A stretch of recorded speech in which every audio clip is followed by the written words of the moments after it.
Welcome back to the Maxwell Leadership Podcast. Our goal is to add value to leaders who multiply value to others. I'm so glad you're joining us today. My name is Mark Cole, and this week's episode is all about leadership blind spots. I don't know about you, but one of my greatest concerns as a leader is, what am I missing? John Maxwell is going to share a lesson that will help you become aware of areas in your leadership where blind spots may be present, so that you can take action. After his lesson, Chris Goede will be joining me, and we'll begin to talk about some of those blind spots and how we can apply what we've learned to our life and leadership. If you would like to download the free bonus resource for this episode, or even watch this episode on YouTube, visit maxwellpodcast.com/blind spots. Okay, get ready. Here we go. Here is John Maxwell.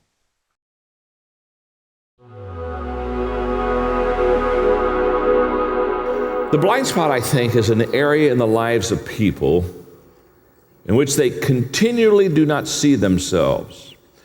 And I left that blank, the continually, because that's such an important part of understanding a blind spot. It's an area in the lives of people in which they continually do not see themselves or their situation realistically. This unawareness often causes great damage to the people and those around them. And the reason I think this is such an important lesson is very simple. In leadership, everything compounds, everything exaggerates. If you're good, everything around you and everybody around you gets blessed by it and enjoys the fruit of the land, so to speak. Just as if you're bad, everybody's affected in a negative way. For leaders, there are certain areas that a lot of leaders have blind spots in, and I tried to identify some of them, and I'm going to give them to you now. Interestingly enough, the first one I give you, I think, almost always is the main one. So let's talk about it. A singular perspective. The greatest asset that a leader has is the ability to see other people's points of views and understand consensus. That's the greatest ally and asset a leader ever has. To be able to not only know what they're thinking and what they sense, but to be able to know what the people are thinking and what they sense. A focus that expands beyond this is what I think and this is what I feel as a leader, but really is inclusive, is a great asset to a leader. Because it allows that leader to understand how to lead and motivate others, because you lead and motivate others not from your perspective, but from their perspective. You motivate and lead others not from how you feel about something, but about how other people feel about something. And so the ability to have a wide perspective is the greatest asset a leader has. Well, the blind spot is when a person has a leadership position and they have a singular perspective. And what I've discovered is a blind spot for leaders is when they have a singular perspective and they read every situation and every person from how they see from their perspective.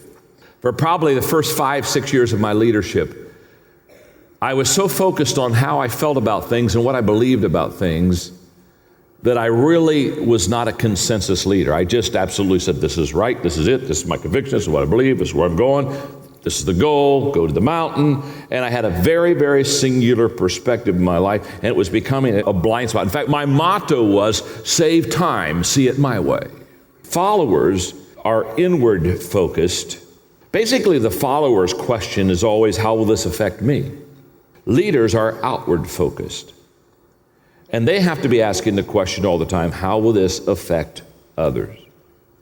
What happens to leaders is that when they have a singular perspective, their followers get nervous on them eventually, because they say, he doesn't understand, he doesn't see, he has not considered. And they begin to get very insecure with that kind of leadership, because their viewpoints or their thoughts or their ideas or their input haven't at all been validated. And it creates an enormous gap between the leader and the follower. Okay, number 2 is insecurity. Major blind spot, I think, among leaders. Insecure leaders are a detriment to themselves and to their organization at which they lead. They place their followers in jeopardy. They place their organization in jeopardy. They even place themselves in jeopardy. Insecurity causes the leader to think only of himself. Boy, this is a very key phrase, and the very essence of leadership is others. And therein is the blind spot. You have never met an insecure person who is other-focused. Insecure people are absolutely, how's it going to affect me? How do people think about me? How do they perceive me? How did I do? They are constantly doing inward checks, which is the antithesis of what leadership is all about. So insecure people have major blind spots because they can never get away from themselves long enough to see others, and so therefore they're very, very vulnerable. Two basic blind spots we've talked about with leaders. One, a singular perspective. Number two, insecurity. Number three, as I look at leaders, and again, try to generalize or put in a common pool things that I think leaders have blind spots in, I think number three is, without any question in my mind, would fit in the category. That's devaluing people. Leaders who devalue other people will constantly have blind spots. Let me give you these thoughts on leaders here. Leaders who value their people give them their best effort. Leaders who devalue their people give them their least effort. Can I tell you, that is an absolute fact. When you and I as leaders devalue people, I have never known a leader who devalues people who gave them his or her best. It is not in the DNA. In fact, here's what I have always said. A leader will give his or her effort based upon his or her evaluation of the people they lead. How I evaluate you will determine my effort I give to you. That is a fact. And when you devalue people, the blind spot becomes huge in your life because the effort you give is going to be corresponding to how you see them. Leaders who value their people serve their people, or leaders who devalue their people want to be served by their people. Leaders who value their people empower them. Leaders who devalue their people control them. Leaders who value their people motivate them. Leaders who devalue their people manipulate them. Okay, let's go to the fourth blind spot of many leaders, an ego out of control. Many, many leaders, pride and ego has been their blind spot. And John Ruskin was exactly right when he said, pride is at the bottom of all great mistakes. And I've often said, the biggest mistake a leader makes is not admitting that the leader made the mistake. The cover-up. And what causes that is ego and pride. You see, pride is concerned about who's right. Humility is concerned about what's right. Two different agendas. What does pride do? In a leader, pride is costly, destructive. It's the inverse of humility. Instead of taking responsibility, you blame others. Instead of being objective, you live in denial. Instead of being open-minded and receptive, you're closed-minded and defensive. Instead of team spirit, you end up with low morale. Boy, this is so true about prideful, ego, out-of-control leaders. Instead of being connected, you find yourself out of touch with the client, customer, or the community or people you're trying to reach. Number 5, a lack of character. And in your notes, I talk about character protects your talent. The thing about character is what it does is it doesn't make you a leader, but what it does is it protects you as a leader. Now here's the key. When values, thoughts, feelings, and actions are in alignment, a person becomes focused and their character is strengthened. And character is the sum total of all our everyday choices. The 6th basic blind spot for leaders is living in our weak zone instead of our strength zone. Here's the statement that is so key to the blind spot lesson. Here we go. People are intuitive in the area of their strengths. So let me just talk to you a moment about this.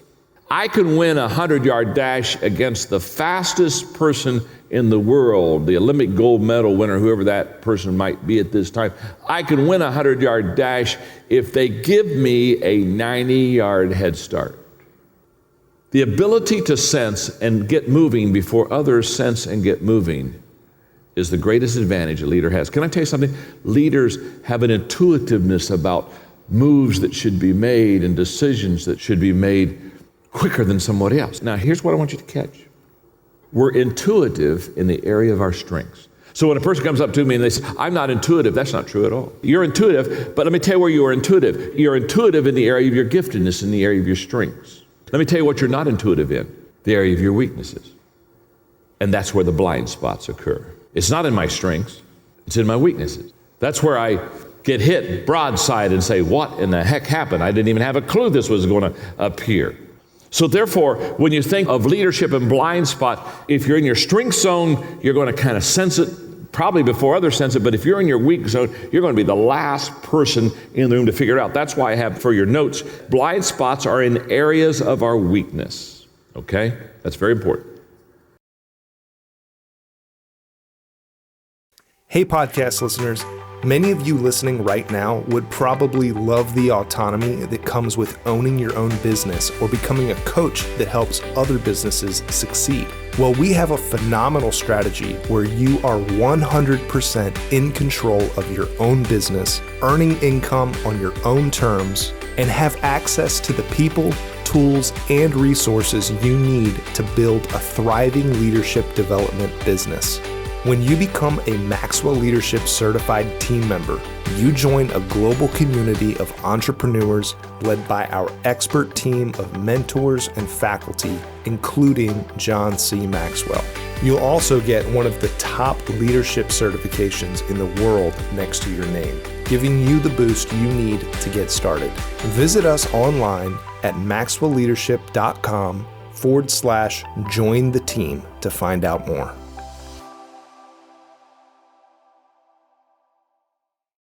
Hey, welcome back, everyone. I'm really excited about this lesson, Chris. You and I have led alongside each other a long time. We've watched John lead. Yeah. And I can truly say probably this is not really even experience talking. It's just kind of the power of deduction, I guess, common sense, that says the greatest detriment to effective leadership is what we can't see about ourselves. Yeah, I agree. It's the implosion of people around some of these things that John said that we don't even realize it before it is too late and has created a wake behind us, a path of destruction. So I'm really excited for you listening today. I really hope you'll slow down and not just listen to this as content, but I hope you'll slow down and listen to this as a diagnostic of your leadership, how you will begin to assess. After today's podcast, Chris, if you and I are successful, podcast family, you will be having some questions with those around you, asking a couple of questions. What's it like to be on the other side of me, and what am I missing? It's good. If we can be effective right here, Chris, then that's going to be your homework assignment, going and asking that. And so it's good to be sharing with you today. I'm glad to be here. It's funny you asked that question. I will periodically, if I'm speaking to a group or a team, and I'll say, yeah, I'd love to ask my team that question. What's it look like to be on the other side of my leadership? And then I run out of the room because I really don't want to know what that answer is. I was also thinking about this as you were just talking and starting off. You know, you come in often to our team meetings and you talk about, hey, the first thing we need to do as leaders is define reality. Now, you're talking about the organization in that moment, but how true is that for our individual leadership side of things? And you say when you're talking to the team, we got to define reality, because if not, we're going to damage whatever we're working on or influence or whatever. It's the same thing with, your own personal growth and your own personal blind spots. How do we define reality? And the hard part about that is that, and you mentioned we have led for several years. Both of us are still in our 20s. But the longer we have led, right, the more that we feel competent, and the more we grow our competence. There's two things that happen. Number one, we become unaware of what our blind spots are. Mm-hmm. And then number two, I think our blind spots change because we're growing and we're getting more confident in certain areas. And if we're not careful and we're not aware, to your point, you and I are both guilty of this, and we've worked with a lot of leaders where they've left some damage in the wake. And I think we got to become aware of that. I'll say this, Chris, and then we'll jump into some questions and thoughts that you and I have. I was just on the phone this week with Craig Rochelle. Now, he's been on this podcast. Yeah. He helped us with our High Road Leadership book launch recently. By the way, if you're watching the podcast on YouTube, I'm holding up the book. I've got an idea that I want to share with you about this book a little bit later. But I was talking with Craig this week, and Craig's without doubt and question, the most successful faith leader in the United States, leading the largest church. His podcast, by the way, is incredible. It's on my list. You ask me what podcast do I listen to? The first one I'll tell you, after ours, of course, is Craig Groeschel's Leadership Podcast. It's brilliant. Every time I listen to it, it's incredible. I was on the phone yesterday, day before, with John Maxwell. Both of them, in conversation, uniquely enough, in preparation for today, we're saying, hey, Mark, what am I missing right here? Craig had an invitation to speak at a group, and he was like, hey, I noticed John did, but I had a little bit of question. What am I missing here? Here's the point. I don't care how successful you are at your game. If you want to sustain success, you better be asking the question, what am I missing here? You better be doing a diagnostic on what are my blind spots. This lesson's incredibly important to all of us as leaders. It is really good. And you got to challenge yourself, because you, again, as we get older, we get more comfortable. Not everybody gravitates towards like what Craig and John did. What am I missing here? They don't want that feedback. And so what we're hoping to do today is just encourage you to do that. It's something that we all need to be doing on a continual basis. And Mark and I talked, and there's three of the points that John talked about that we really just want to unpack a little bit for you. The first one is we really want to talk about this singular perspective. Mm-hmm. And I see this a ton. You see this as well. I think I can even get into that mode sometimes because I have I think all of us, a confirmation bias. And that's what John was talking about early on in his career, right? He may have an idea, and then he may be asking people thoughts, but he's looking for people that align with that thought, that perspective, to kind of grasp what that looks like. And then there's a disconnect, right, in between the leader and their teams or their people or their family or whatever it might be, and their perspective, and it's our job as a leader to close that gap around the perspective. I was reading this study, and I went back, and when I knew we were going to talk about this, I went back and pulled this statistic I thought was really interesting. It's a Korn Ferry study, and it said 92% of leaders that work to develop their EQ, so they're working, they're growing, well, one of our values here, when they do that, they have high-performing teams. And I was like, okay, so that's interesting. So what is EQ? In essence, it is being open a lot of things, the skills to be able to take in others' perspectives, to be able to ask questions, to be able to look at yourself and assess yourself. So 92% that continue to work on their EQ side have high-performing teams because they're open to perspectives. It's interesting. So that builds off of what John was talking about. And you and I, there's a couple statements that John talked about here we both have highlighted. We want to talk a little bit about this. And from your seat, you have experience of being around a lot of leaders, led a lot of teams. You have been singularly perspective at times, so have I. You've also then done the other, and that's really where you try to grow in. Talk to us a little bit about your philosophy behind that and the importance of that, not only in your personal growth for your blind spot, but then also in the areas of your responsibility on behalf of John. You know, so here's what's interesting, Chris. As we look at the 6 that John shared with us today on this podcast, the one I struggle with the most is the singular perspective. Now, I feel like because of my relational skills and my bent on serving others and making others the hero, and I do have a natural bent. My dad did it. His parents did it. I have this multi-generational model of serving others. We've just been in the service-based industry, right? Or the service-based world. So I can get really good at seeing the perspective from other people's point of view. So that's not really the struggle, although we're talking about that as a blind spot. A lot of leaders can. It's my way or the highway. John made a quote. John made a quote here that says, "We can save time. See it my way." Oh, I want to ask John, did you really learn that or did you catch that? Because sometimes it still feels like you might think like that. That's a conversation for John and I have on another day. I am extraordinarily driven. I mean, high intensity, high passion. But I don't have to be reminded. At most of the time, I don't have to be reminded, Mark, are you looking at this through other people's perspective? However, here's where the blind spot about this comes from. A leader's responsibility is to lead from her or his vantage point, not the vantage point of others. And sometimes this is how I overplay this blind spot. I spend more time after relating with people trying to lead the people from where they are, which is good. We teach that. It's been on this podcast a lot, but not from the vantage point of where I believe they could and should go. I overplay, allow too much weight on me to paralyze me to lead because I look for people's perspective too often. And while that's not the blind spot necessarily that John's talking about, the effectiveness of understanding the blind spot of where people are and how you can connect with them is why? To get them to the next level of effectiveness. And too often we sacrifice the potential of a room that we're in and where we could go because we're too busy working hard on relating with where they are.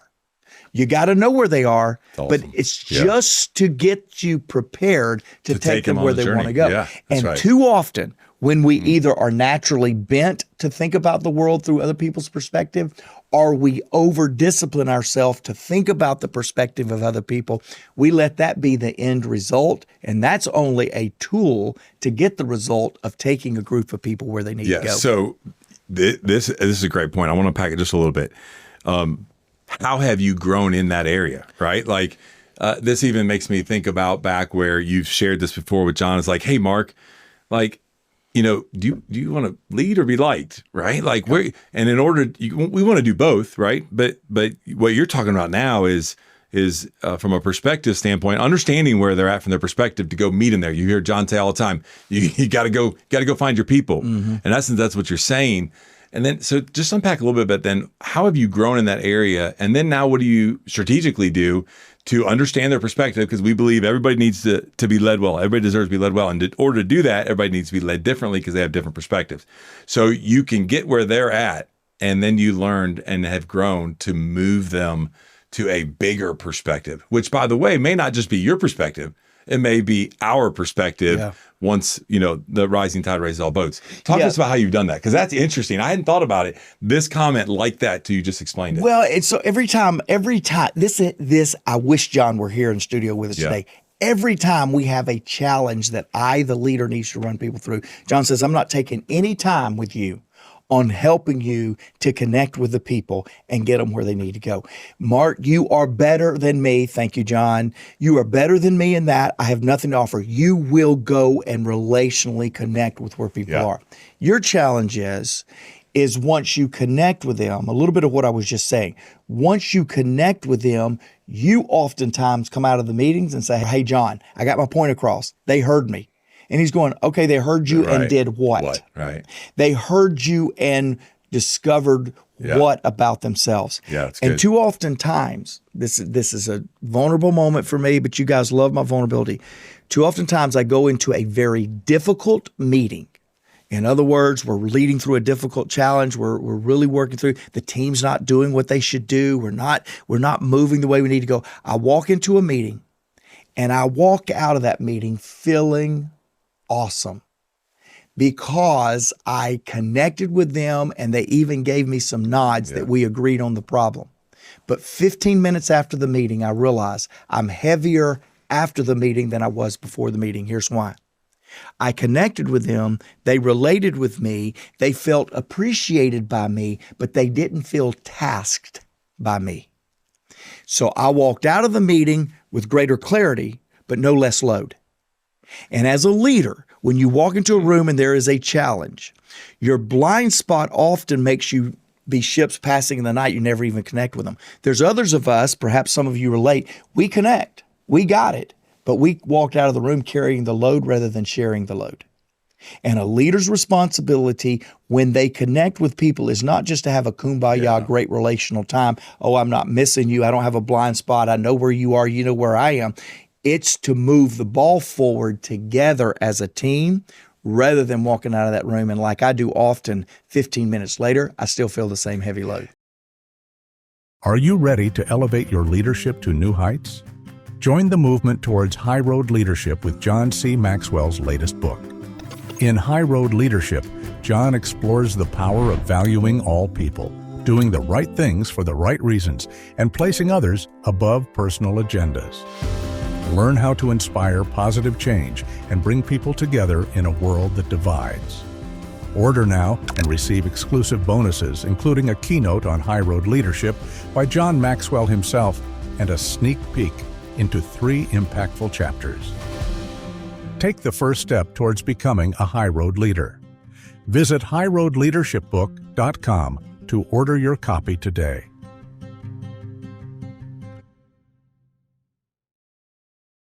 You just said move the ball, and that's exactly where I was going to go, which is how do you get to a point where you, instead of additional clarity, which by the way is needed, a reimagining, communication of the vision, which is needed. The real question is, and I think what you're talking about is here, where did you move them in that meeting? Because what you're feeling is that 5, 10, 15 minutes later, you're like, oh, that was awesome. Let's go get them. And then you're like, wait a minute, we're still in the same spot. We're still in the exact same spot. And now, when am I going to get in front of them again? When am I going to do that? So I love that. And I think the power of this in this blind spot, let me just recap this for you about John saying, man, listen, the problem with us as leaders is we do have a singular perspective. For Mark's sharing, hey, I am gifted in the area, right? That God's given me a gift that I can go and understand their perspective. And then now I'm working and has been working on moving them to a bigger perspective. I would just challenge leaders out there. A lot of us, listen, I get it, right? Like you know where you want to go. I get all that. But man, we got to take time to understand what their perspective is and how to lead them into a greater perspective, which is Mark's is sharing with us. And that's a blind spot because we don't take time to understand their perspective, and it's a gap. You and I were both talking about the next point that John mentioned about the insecurity. Mm-hmm. And I have worked with a lot of leaders, you have as well. And the higher you go in leadership, it's a lonely place, but it's a weird place because I think there's even some more self-sabotaging that goes on, mm-hmm. and they become insecure in where they're at, but they don't necessarily show it. So they're dealing with it internally, and that becomes a blind spot for them. Talk a little bit about this one and why you're so passionate about sharing with our listeners and our viewers on YouTube about this topic. Well, so here's why I wanted to share it today. And every one of these topics, Chris, I love when you're here because we could take one. We've worked so well together for so long. I say, well, that's by faith. Maybe you wouldn't say the same thing. That'll be the next podcast. Mark will not be here and Jake and I will be in the studio. We've worked so well together for so long together and think so much and had so much access to John that it's fun just to even take one of these points and talk about it for 45 minutes. I kind of want to do like other podcasts out there that go 2 hours on one subject and you go, okay, I've had enough. Turn it off. But I know why they do it because sometimes I want to do it. This topic right here is the one that I would love to dig into, not just with you, but I wish this was an open forum with our podcast listeners. Here's why. Of all the blind spots that John talks about today, the blind spot that I feel the least adequate and have been the least effective in leading leaders to the best version of themselves is when the insecurity is involved. Can't get them. So insecurity is a blind spot. It's a blind spot. It's a blind spot. But here's the deal. You can even point out insecurities to people and they still won't see it. And I think that's because I'm going to act like I'm a psychologist here for a moment. I think that is because they're embarrassed. They don't trust the leader for them to admit it. So they will look at you blank stare when you call out their insecurities. Or they cannot see that it is insecurity. They label it as something else. Excuses. Most of your insecure leaders never deal with reality. They deal with excuses. I can't because they didn't. Because whatever created the insecurity within them many, many years ago, in some cases, they have spent a lifetime insulating that insecurity. And it's not that it's blind to them. It's that they don't want to embrace it because of the insecurity that they feel. And I spent so much of my time trying to convince people of blind spots, i.e. insecurities in their life, rather than just calling it and giving them a chance to embrace it, telling them that it's okay, I will support them, they can trust me with it, and not be effective. And so what I would tell you as a leader, as someone listening, if I could wish anything for you in this blind spot right here, it would be a place to where you would feel unconditional love and complete support in your blind spot. Because, and specifically in your blind spot of insecurity, because insecurity is the easiest to work through. Some of the other blind spots that we're talking about, devaluing people, if you're just a mean, nasty person, you can't make mean happy. Right. You can just teach them how to be less mean. Right. But an insecure person that gets confidence in who they are and who they were made to be can really begin to build on that and flourish. And I've just watched the blind spot of insecurity, which again, often it's not even a blind spot. It is a lack of admitting spot. Yeah. It's not that they're blind to it. It's that they won't admit it because there's not enough trust exchange. There's not enough, there's too many wounds and baggages and things that have solidified that insecurity in that leader.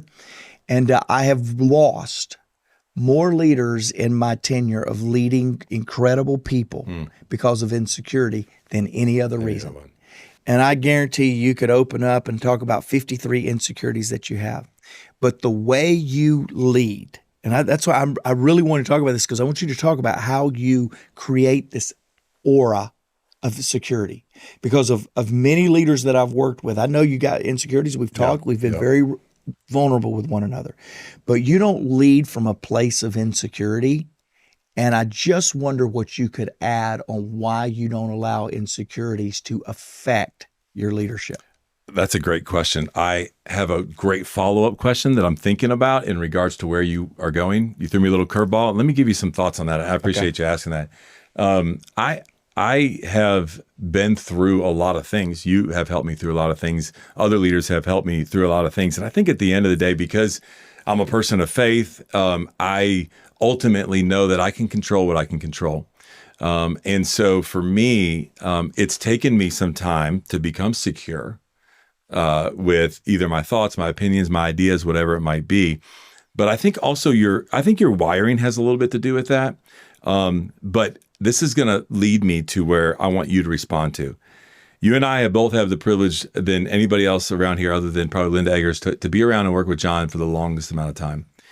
And I believe that I have been around and watched from a distance, not at the perception level you have, John, who is probably the most secure leader that I've ever seen, and goes about thinking through decisions well ahead of making decisions. He's way out in front of us at all times, and also very secure in where he's at in his faith and his life and leadership and adding value to people. And I've seen a lot of leaders that have come and gone, like we've talked about, that are more worried about their insecurity in themselves than they are others. And correct. John is so others focused.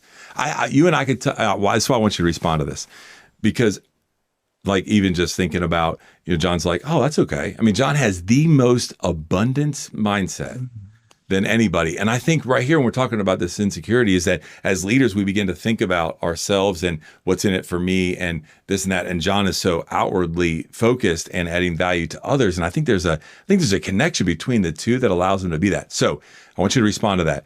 But I say that because I feel like, because you and I have had the privilege of being around that environment and osmosis and knowing and rest assured that there's trust there and there's comfortability there, not complacency, right? But comfortability to lead in decisions that I've made and all kinds of stuff, that I think that's just over time has allowed me to do that. Mm-hmm. Now, there's definitely the self-sabotaging going on. Let's just be real. There's the self-talk that all of us go through, and maybe you're listening or watching right now and dealing with that. That is normal, right? It's just beginning to grow in those areas that you are feeling that. And that may be one of the things too, like when I start to feel that, then because I like to process and analyze, like, I'm like, okay, great. Well, how do I go learn? Because I'm in a growth environment again, where we're at, where I would never, if I wasn't exposed to this environment, I would never have been able to get through that. Right. And so I'll go dig in and want to learn more so that I feel comfortable and secure no matter what the conversation is. So respond to us about the John comment, because that's what I was thinking about when you were talking about that. I was like, man, he's so secure that his insecurity to me and maybe to others is not a blind spot whatsoever for him. And what are those attributes that you see in him that allows him to be that way? Well, I think number one, he's comfortable in his own skin. So technology, his technology will crash on stage in front of 5,000 people, and he'll go, "Hey, Mark, come up here and help." He does. There's no pretense or any kind of thing that happens in John's mind that he's inadequate. When areas that he is not known to be successful in begin to crumble, he makes those a part of his magic. So he's very comfortable in his own skin. He doesn't have an image that is more important than effectiveness. Yeah. Period. He just doesn't. Yeah. I think the second thing that I would say that really helps John, and it definitely helps me, when you've had enough life that you've been through, the fears of failure become less and less. And I hope that's true for many of you podcasts. In the years of struggling as a business guy, in the years of struggling and creating a financial step back before a step up, I never do that in fear of, oh my, what if I lose everything? I've lost everything. Right. It doesn't have a power on me. In the areas of reputation, I've had years to where my reputation was absolutely, rightly so, sabotaged, self-sabotaged, and sabotaged by others. And after that, you kind of go, okay, I mean, what now? Yeah, what now?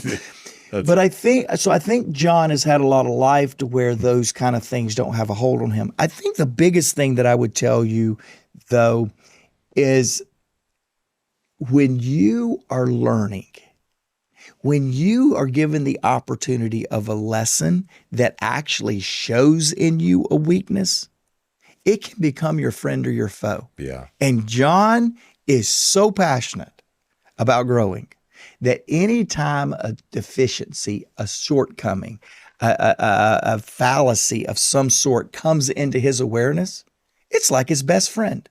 Thank you. Now I'll go work on it and get better. Yeah. And I think that's part of, back to you asking that question, I think that's part of my nature as well, just because I've seen it modeled from him for so long. But I do appreciate the question. Let's talk about this last point that we want to talk about.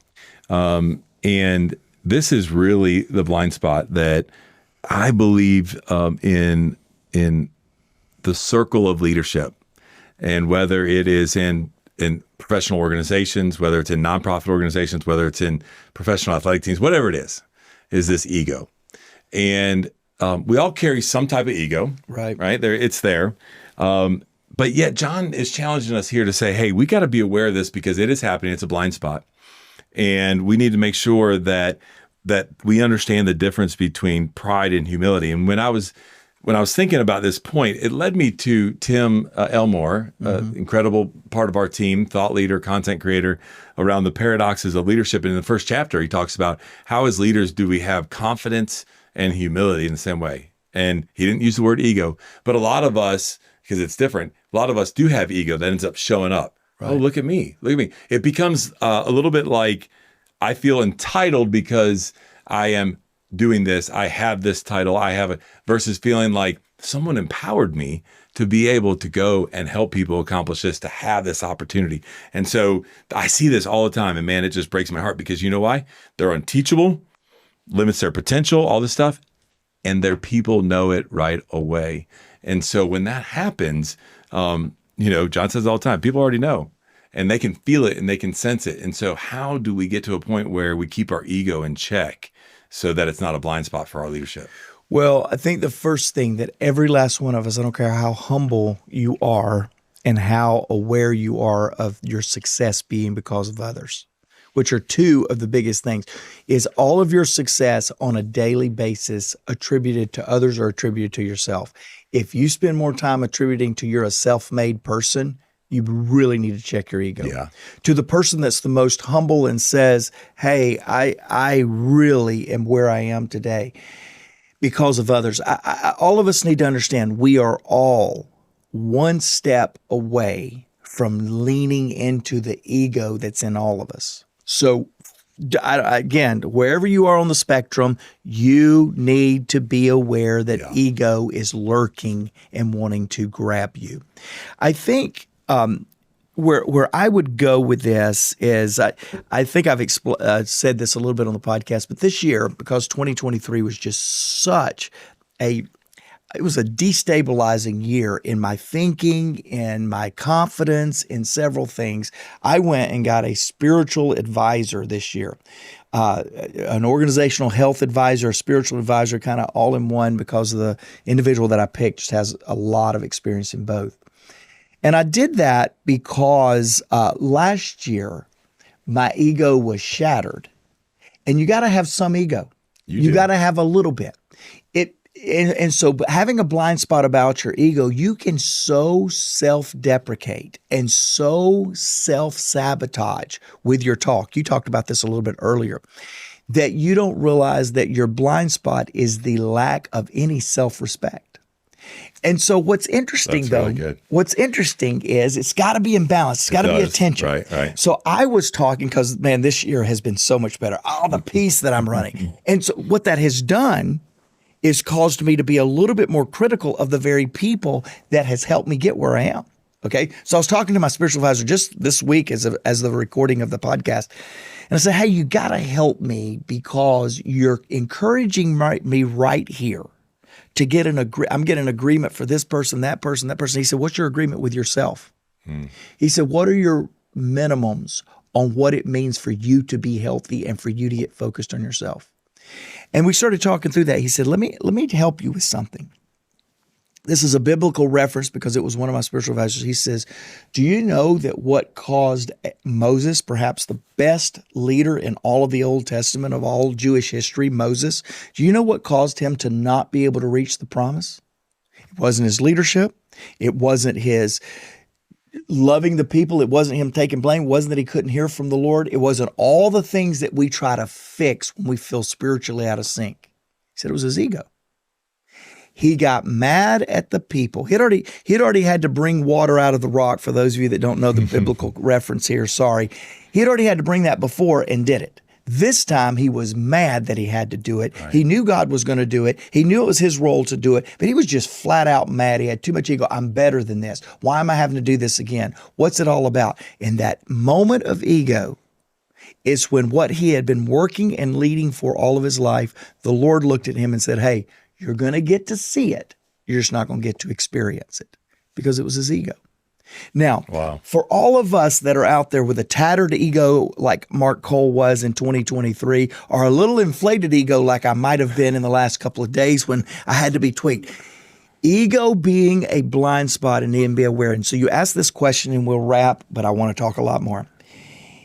You ask this question, what can we do to keep our ego, to not let ego be a blind spot? Yeah.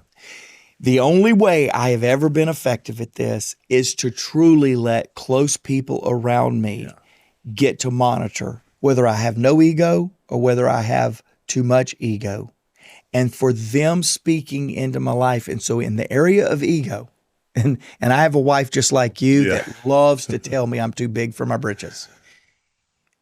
I let people around me determine how regulated my ego is. I don't get to determine that. And so this week, I had a spiritual advisor say, you need a little bit more ego in this area. And I went, yeah, but, and he went, oh, okay, that's what Moses did, but you're not there. You've got to put a little more ego into your life.